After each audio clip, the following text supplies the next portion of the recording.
विरोधकांनी टीका करणे हा त्यांचा अधिकार आहे. मात्र छत्रपती शिवाजी महाराज यांचा एकेरी उल्लेख यावर देखील विरोधकांनी बोललं पाहिजे, असं शिवसेना आमदार संजय गायकवाड म्हणाले. यावेळी त्यांनी शिवाजी कोण होता या पुस्तकावरील बंदीची मागणी कायम असल्याचं स्पष्ट केले.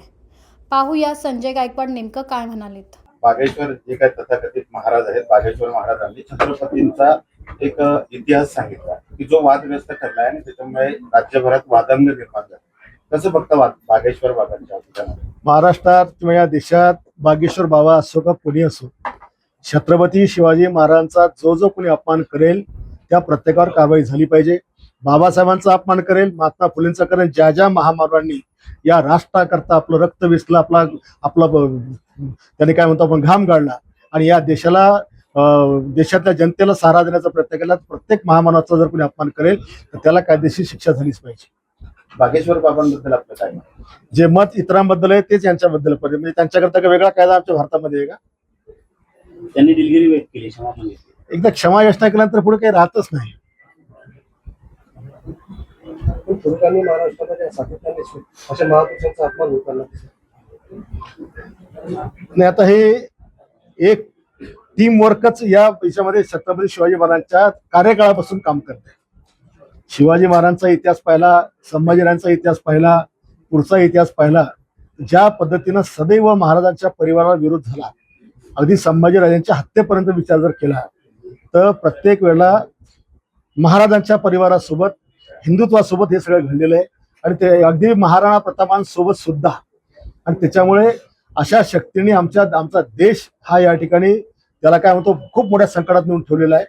या देशावर जे परक्यांच्या जो सदैव आमच्या या आक्रमणाचा बडगा असतो, या लोकांच्या हिमतीमध्ये सगळं होत असतं आणि त्याच्यामुळं ही प्रवृत्ती ठेचल्या गेली पाहिजे. महापुरुषांचे असे अपमान होत आहे तर तुम्हाला वाटत नाही का कायदा यायला पाहिजे महाराष्ट्रात? महाराष्ट्रामध्ये ऑलरेडी कायदा आहे, पण कडक अंमलबजावणी करण्याची आवश्यकता आहे आणि अशा पुस्तकावर बंदी घातली पाहिजे. शेवटी तुम्ही एका माणसाचा विचार करणार आहे का लाखो वाचकांचा, म्हणजे लाखो शिवभक्तांचा विचार करणार आहे? भाऊ, आज बुलढाणा शहरामध्ये तुम्ही पुस्तक वाचन होणार आहे, शिवाजी कोण होता. कम्युनिस्टच्या लोकांनी प्रशांत आंबेच्या इथे पोहोचताय, कसं बघता या घटनेकडे आणि तुमची काय करायला? आज प्रकाश आंबे आणि त्या कम्युनिस्ट लोकांनी माझ्या घरावर मोर्चा काढून पुस्तक वाचण्याची घोषणा केली होती.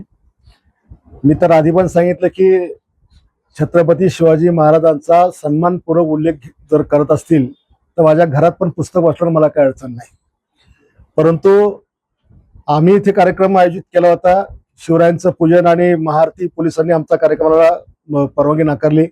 आम्ही पोलिसांचा कायद्याचा सन्मान आम्ही केला, आम्ही आमचा कार्यक्रम रद्द केला. त्यांचा पण कार्यक्रम पोलिसांनी रद्द केला कायदा सुव्यवस्थेच्या नावाखाली.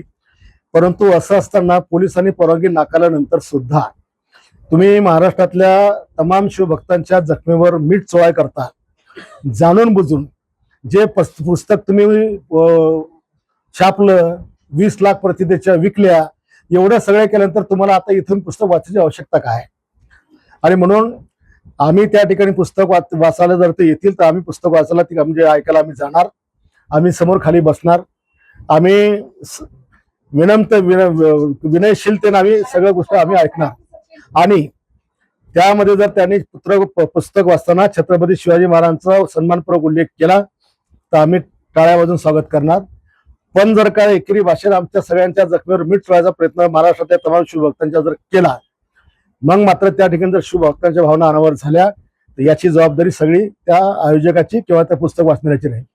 भाऊ, त्यांनी असा आरोप केलाय की तुम्ही म्हणालात की जे पुस्तकाचे लेखक आहे पानसरे यांच्यावर मरणोपरांत गुन्हा दाखल करण्याची मागणी तुम्ही केली, असा आरोप त्यांनी केला. असली कुठलीही मागणी मी केलेली नाहीये, कुठल्याही प्रकारची मागणी सुद्धा मी केलेली नाहीये, लेखी केली नाही किंवा कुठल्या मीडियावर पण केलेली नाहीये. त्यांनी आज आता जिथं ते वाचन करणार आहेत तिथला पेंडॉल सुद्धा तुमच्या दहशतीने काढून नेल्याचा त्यांचा आरोप आहे. आमची कुठली दहशत नाहीये. एखादा कोणी कोल्हापूरचा लांडगा इकडे येईल, इकडे कोणी करेल, आमच्या गावात आग लावेल आणि विनाकारणचा कायदा सुव्यवस्था निर्माण करेल, असं त्या विचारा स्वतःच्या त्या मंडप चालकाला वाटलं की इथे देखील माझ्या मंडपामध्ये शिवरायांचा अपमान होणार आहे, म्हणून ते स्वतःच काढून नेला. त्याला सांगायची काय गरज? रोहित पवार महाराष्ट्रात हिरोगिरी करायला पाहतोय, त्याला वाटतं आपण अजितदादाची जागा घेतली पाहिजे. अजितदादांच्या जागा घेण्याकरताच तो अजितदादांना न्याय देण्याचा खोटा आव्हान उडालेला आहे. तिथं ऑलरेडी सीआयडीची आणि बाकीच्या सगळ्या यंत्रणा चौकशी करतात आहे. तिथे कर्नाटकात जाऊन गुन्हा दाखल करण्याचं नाटक करून राहिलेलं आहे. अजितदादांच्या याची चौकशी 100% होणारच. दादा आम्हाला सगळ्या महाराष्ट्राला प्रिय आहेत.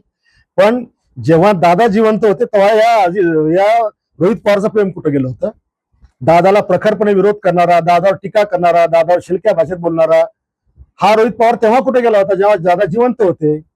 आता दादा गेल्यावर दादाची संपत्ती मिळवायची, दादाचे कार्यकर्ते आपल्या मागे यायचे, याच्याकरता याची नाटकं सगळे चालू आहेत. आणि म्हणूनच याच विषयात त्यांनी जी उडी घेतली ही फक्त प्रसिद्धी करता घेतली. पण काल जेव्हा त्याने कदाचित त्याने पुस्तक वाचलं असावं, जो पुस्तक तो वाचला होता की त्या महाराजांचा कसा अपमान आहे, कदाचित त्याच्यामुळे तो आला असावा.